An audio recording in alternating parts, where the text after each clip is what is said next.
Alright, so for today's lecture, we are going to learn about PID controller.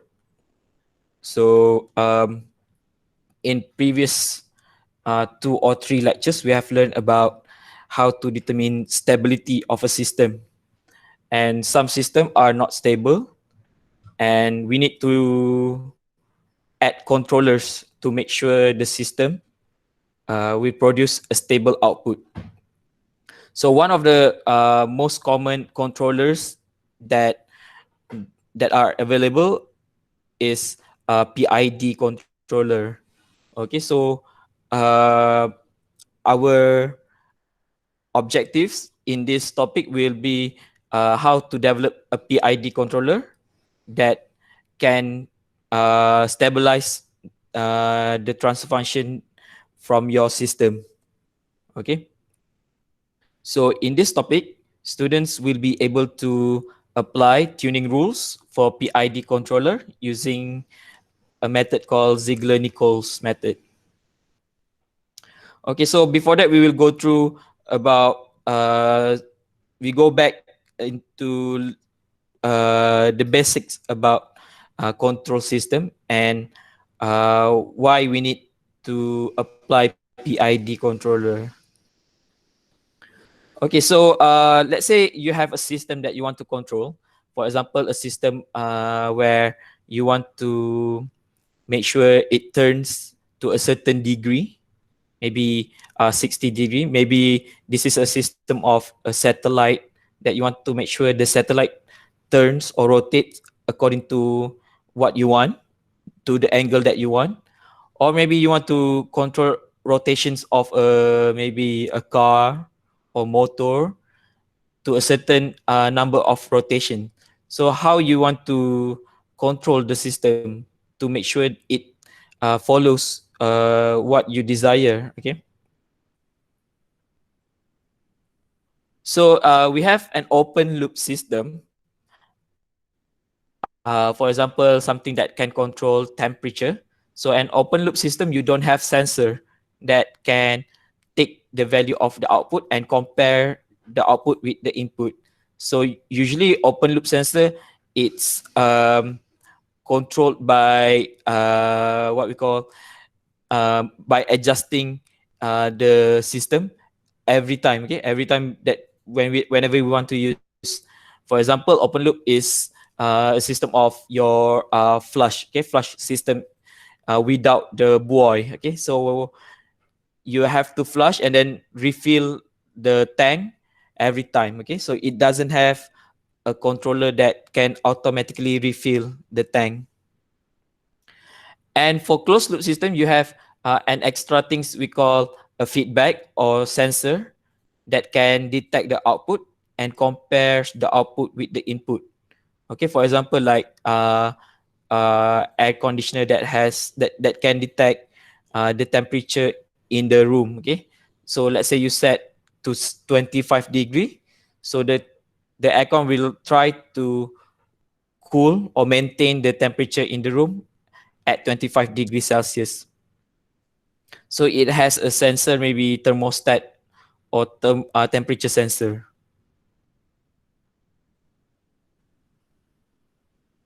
So one of the basic controller is on-off control. Okay, so on-off control is something like your switch. Okay, switch that can turn on or turn off your light. Okay, light in the room. So the example given here, thermostat. So it can either on or off, and also a cruise control system. Okay, so cruise control maybe like in the flight. Okay, you can turn on the cruise control, and then it will automatically control the flight, and then turn it off whenever you want to take control of the flight. Okay, so on-off system is prone to overshoot or undershoot and ripples. Okay, meaning that it will not give stability to the system, even though it can um, control the system. So why is this happen? So we can see from this figure.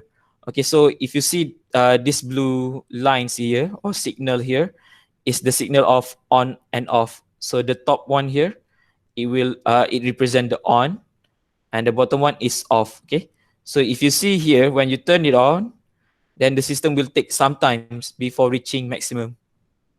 Okay, so this time here that it takes to reach maximum is not to what controller or a control engineer desired. Okay, what control engineer desired is that when you turn it on, then it will rise to maximum without taking so much time. Okay, but here it takes quite a lot of time before reaching maximum.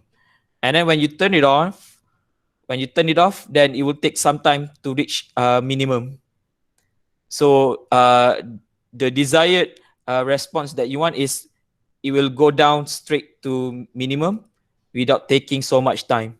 Okay, so this is what we call something like overshoot or undershoot. Okay, so we want it to be to rise to maximum or to go down to minimum as fast as possible. So on and off control is the simplest control, but not the best one. Okay, so this is closed loop controller, so nothing important. So the idea of PID controller is that you want to add a controller before a plan. So a controller is before a plan. So inside the controller you have three components. Okay, three components of the PID controller. So the first component is P, or we call it proportional component. So you add a gain called proportional gain. So in terms of transfer function of the controller, you add a constant Kp. And then the second component is integral component. So we add a constant gain Ki, but divided by S. And then the third one is derivative or differential controller. We add another gain Kd, but this time Kd times S. So if you simplify this, you get this equation Kd S square plus Kps plus Ki divided by S. Okay, so this is in terms of frequency, but if you try to find in terms of time, then it will be Kp E. E is the exponential time, power of time, plus Ki integration of Et, E dt, plus Kd differentiation of E over dt. So the idea of PID controller is you add three types of controller with different gain, but and also different in terms of frequency and time. Okay, so in previous lecture you only add a gain K. Okay, if you still remember root locus, so you only add a gain K, so that gain is proportional gain. But this time you add two more gain or two more constants or parameter, Ki and Kd.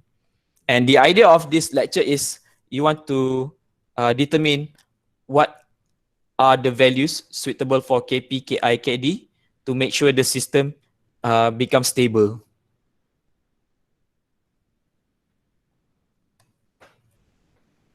Okay, so a controller is added before plan, and it basically controls the output of the plant. Okay, so the parameters in the controller will control what what the output produced by the plant. Okay, so this is the PID controller that I explained just now. So it has three gain, Kp, Ki, and Kd.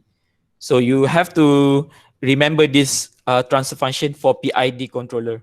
So Kp plus Ki over S plus Kd times S. So PID controller will have uh, only this form of transfer function. Okay, so nothing else. Okay, so this is another explanation of PID controller. So basically, it's the sum of proportional differential, and integral controller. So basically, the three of these work in parallel. So before we can understand about how to control a system response, we have to understand certain criteria that you want to control. So the first criteria is this rise time here. So rise time is the time taken for the response to reach the first time to reach steady state value. So whenever the system reach steady state value here, then the time taken is the rise time. The second parameter is overshoot. So overshoot is the value, the first maximum uh, for the time response. Okay, so this is the first maximum of the time response. So what is the values measured from steady state? And then the third parameters is this steady state error. So steady state error is the value, the percentage difference of your steady value of the time response compared to the steady state value expected, okay, or desired. So the difference here, the percentage difference is the steady state error. And there are many others parameters like undershoot and settling time, but these two are not that important. So the three things that are important are rise time, overshoot, and steady state error. So if you have a output response, so the desired response that you want is this black line here. This black line is the one that you desired. Okay, so you want it to be to rise to steady state as fast as possible, and to have no overshoot and no oscillation. Okay, and no steady state error. So the desired response that you want is this black line. But always, most of the time, and always, you will get a response as in this red curve. Okay, or if you try to improve the rise time, you will get an overshoot and oscillation. Or whenever you try to improve the steady state error, you will get a response that is very slow, but will reach steady state value with 0% error. Okay, so whenever you adjust the system, you will either get an overshoot, or you will get a system that is very slow in response. Okay, so it's very difficult, and probably there is no system that has this perfect black line or black response here. So you can either get an overshoot or a slow response, or somewhere in the middle. So the idea of PID is you want to you want to find the value of gain, so that the system uh, will will produce a response closer as much as possible to this required response. Okay, so the first controller that we will look into is proportional control. So when you add proportional control, it will improve the steady state error, but it will produce overshoot. Okay, so this is your initial response. But when you add a proportional controller, it will improve in terms of steady state error, but it will produce overshoot and oscillation. So if you use only proportional control, then it will produce overshoot and oscillation. But your steady state error is reduced. But if you combine proportional and derivative controller together, then your system will reduce in terms of overshoot, and the oscillation will reduce as well, but it does not give any effect on the steady state error. And the rise time, if you look here, the rise time will becomes slower or takes long time to reach steady state.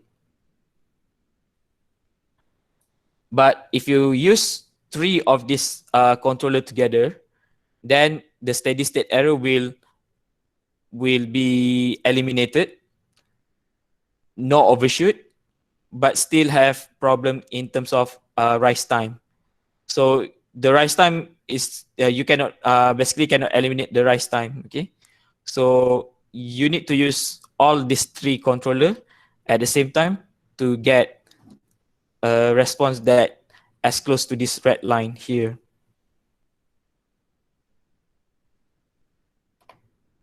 Okay, so if you use proportional controller only, then it will have effect of reducing the rise time, but it will never eliminate the steady state error. But if you use only integral controller, then it will eliminate the steady state error, but it could produce an overshoot and oscillation to the response. And lastly, if you use derivative controller only, then it will produce this a stable system, meaning that no oscillations and no overshoot. But the problems with derivative controller is that it will still have the steady state error and longer rise time. So this table basically summarize each controller if you put or you use it individually. So if you use proportional controller alone, then the rise time will decrease, but there will be increase in overshoot and the steady state error will be reduced. Okay. So if you use KP only, then there is overshoot occur. But if you use integral controller only, then it can eliminate steady state error, but it will produce overshoot. Okay.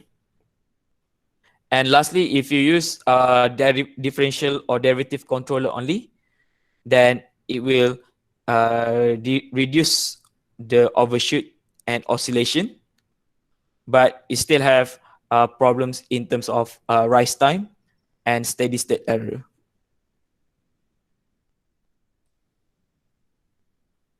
Okay, so now we will go into how to an example of how to use PID controller. Okay, so let's say you have a simple mass spring damper system. Okay, so this you have learned back in second week. Okay.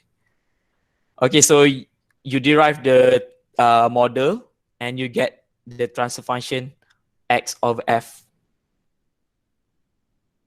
And then you are given certain values for the mass, damper, and spring, and you substitute. So you get the transfer function with values. So the goal now is to determine what are the values for Kp, Ki, and Kd to obtain a faster rise time, minimum overshoot, and small steady state error. So these three are the objectives of using PID controller. Okay, so the first example is you don't use any controller. So what is the effect? Okay, what is the output response of the system without any controller?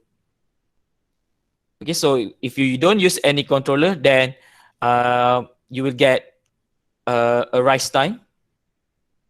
Maybe about okay, state here settling time is 1.5 second.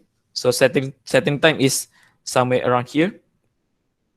And the steady state error is 95%. Okay, very large. So here you your desired steady state value is 1.0. Okay, which is way more than what produced from this output. So your output here is the final value is around 0.05, meaning that there is 95% of error compared to the desired value, which is about 1.0. Okay, so the steady state error is very large. Okay, so if you don't use any controller, then you will get a very large steady state error. And now we want to add a proportional controller, KP. And then you derive the transfer function, meaning that you simplify the block diagram. And then you give some values to KP. So let's say here we give it KP equals 300. So what you get from the graph is that the steady state error is reduced. So obviously just now it's around 0.05. But now the steady state error is somewhere about 0.9. Okay. So the steady state error may be about 10%. But here you see that there is an overshoot here, overshoot, and some oscillation before reaching steady state value. So if you use only proportional controller, then the good thing is you get a reduced rise time and reduced steady state error. But the problem is you get an overshoot, increase in overshoot, and decrease settling time. Okay, or this decrease settling time means a good thing as well. Okay, but the decrease in settling time is only by a small amount. Okay. So in this slide, basically it shows what is the difference when you use different KP values. So different KP values will produce different response. So here, if you use K equals 100, then the overshoot is reduced, but the rise time is longer compared to if you use bigger KP values. The rise time is lower, but the overshoot is longer, is more overshoot. Okay, now you add a differential controller together with a proportional controller.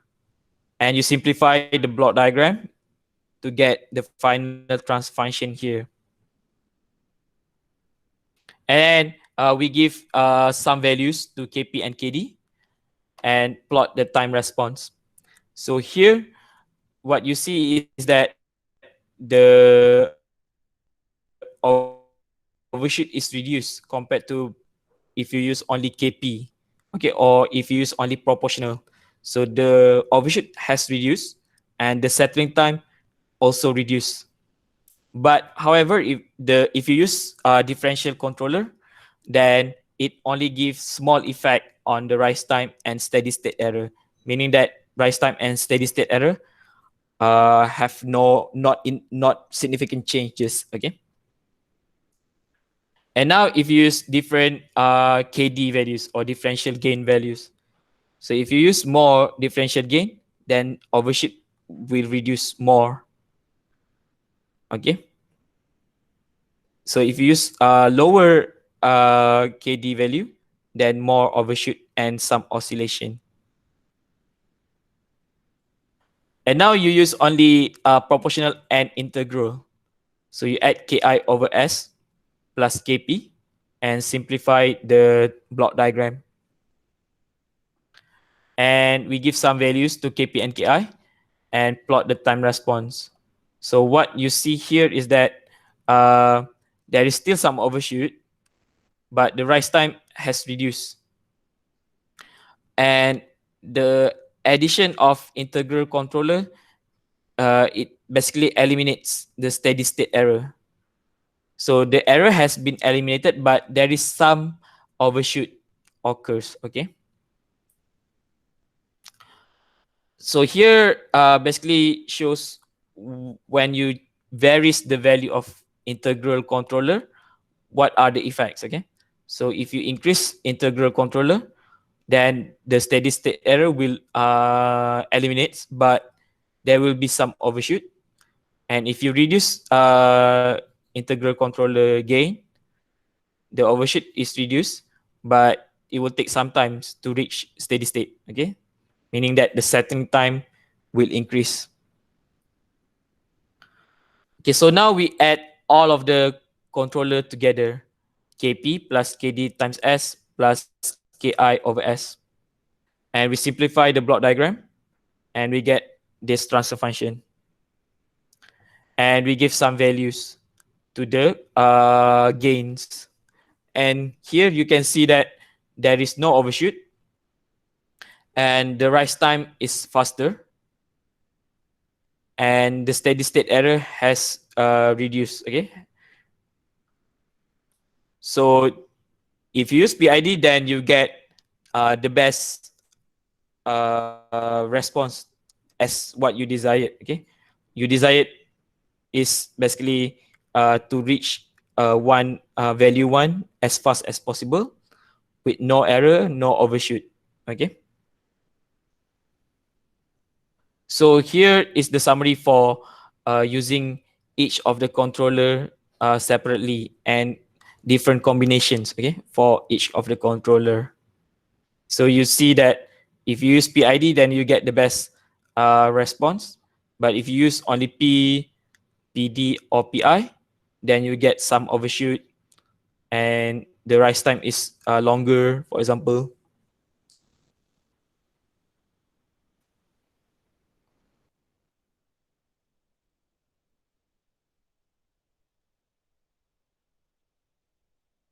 Okay, so the conclusion of PID controller is that you need to remember this equation for PID. So for P, or for proportional controller, you just put the gain KP. But if you want to add KI, the integral controller, then you need to add KI over S. And then lastly, if you want to add differential controller, you just plus KD times S. Okay. And sometimes it can be defined in terms of by factorizing KP. Okay. So when you factorize KP, then it becomes 1 over TI times S plus TD times S. So TI and TD, we call it the time constant for integral and differential controller. Okay, now we go into how to tune PID controller uh, to obtain a system that you desire. So there are two ways of controlling of tuning PID controller. So the first method is by first knowing the model for the plant. But most of the time, the plant, to model the plant, to get the equation of the for the plant or the transfer function is very difficult. Okay, maybe the plant is very complicated, so you cannot obtain the transfer function of the plant. So you have to use experimental approach to obtain the gain for KP, TI, and TD. So the experimental approach here has been described by this rule, Ziegler-Nichols rules. So two guys, I don't know where are they from. So Ziegler and Nichols propose some rules to determine the values of KP, the TI, and TD to obtain a good transient response for the plant. So there are certain rules, and we will see the rules in the next slide. So there are two methods for Ziegler-Nichols. So we have first method and second method for Ziegler-Nichols tuning rule. But in our syllabus, we only focus for the first method only, because the second method is require some maybe programming. Okay. So for first method, first thing that you need to look for in the system is that the time response of the plant must be in terms of this S curve. Okay, so the plant will receive input in the form of unit step and produce output in S-shaped curve. Okay, so the output of the plant must have S-shaped curve. Then if the plant has uh, S-shaped curve, then you can use first method. So if the plant has different response curve, then you cannot use Ziegler-Nichols first method. And the input must be in terms of unit step only. Okay, so if you are given unit ramp input, for example, or unit sign input, then you cannot use first method of Ziegler-Nichols. So from the S-shaped curve from the output of the plant, you need to determine two parameters from the curve. So the first parameter is this L. L is known as the delay time. So delay time basically the time taken for the S curve to start rising up, okay? So to start going up to reach the steady state value. So you roughly calculate the delay time L. And then the second parameters is this time constant T, okay? So to obtain T, the first thing you need to do is to draw a line tangent to this curve, okay? And then after you draw a tangent line, then you need to determine the time when the line intersect at the time axis here. And then the time when the tangent line intersect with the steady state value. So the difference between the two times is the time constant. So two parameters you need to determine from the S-shaped curve before you can calculate the gain parameters. And then after you determine the value of T and L, then you need to use this table for Ziegler-Nichols first method. Okay, so usually you will be asked to find PID controller. So you use this third row here. So to determine Kp, basically you calculate 1.2 times T divided by L. To determine Ti, it's basically 2 times L. And lastly, Td is 0.5 times L. And then after you determine Kp, Ti, and Td, you substitute into the transfer function for PID controller. So after you substitute, you will get a simplified PID controller transfer function. Oh, that's it. Okay, so this is your quiz question. So final quiz, quiz 15, 25 marks. So the first question is by using illustration, describe the differences between PI and D controller. And then the second question requires you to use Ziegler-Nichols first method, okay? And to use Ziegler-Nichols first method, the first thing you need to do is to determine the two parameters from the S curve, okay? So the first parameters is L, the value of L, which measures the time taken for the system, for the response to start rising. And then the second parameter is the T. You need to draw a tangent line and then find the time when it intersect the x-axis and intersect the steady state value, which is about 1.0. And after you determine L and T, you need to use the table. So the table is this table to obtain Kp, Ti, and Td. After that, you substitute into this transfer function. And then you get the transfer function for the controller. And then lastly, you need to simplify the block diagram to obtain the final transfer function of the system. Okay, so that's the method for question B. Okay, so any question before we end this lecture?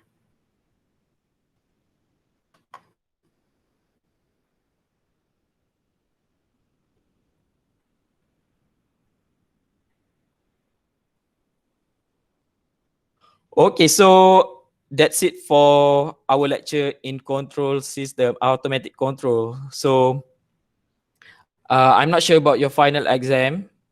I hope you understand your final exam, the announcement because I don't understand at all. And maybe before final exam, we will do some revision, inshallah, if we have time. And that's it. Okay, that's it for our lectures, our class for automatic control. Okay, so your project is until part 2 only. So don't worry about project. So you just need to submit quiz 15 before 5 p.m. tomorrow.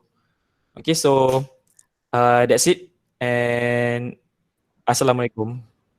Waalaikumsalam. Thank you, Rata. Thank you Thank for you. Betul. Mm, Tanya thank sikit. you. Yeah, soalan. Yang tangent line tu kan, kita agak-agak je ke kalau yang kat dalam quiz tu? Kalau nak buat tangent line tu? Dia agak-agak lah sebenarnya. Macam tu lah kot. Thank you. You are welcome. So maybe I boleh ambil slide yang saya bagi dalam WhatsApp, besarkan graf tu. Lepas tu agak-agak lah pakai pembaris. Okay. Ah, Rata. okay, bye-bye. Thank you.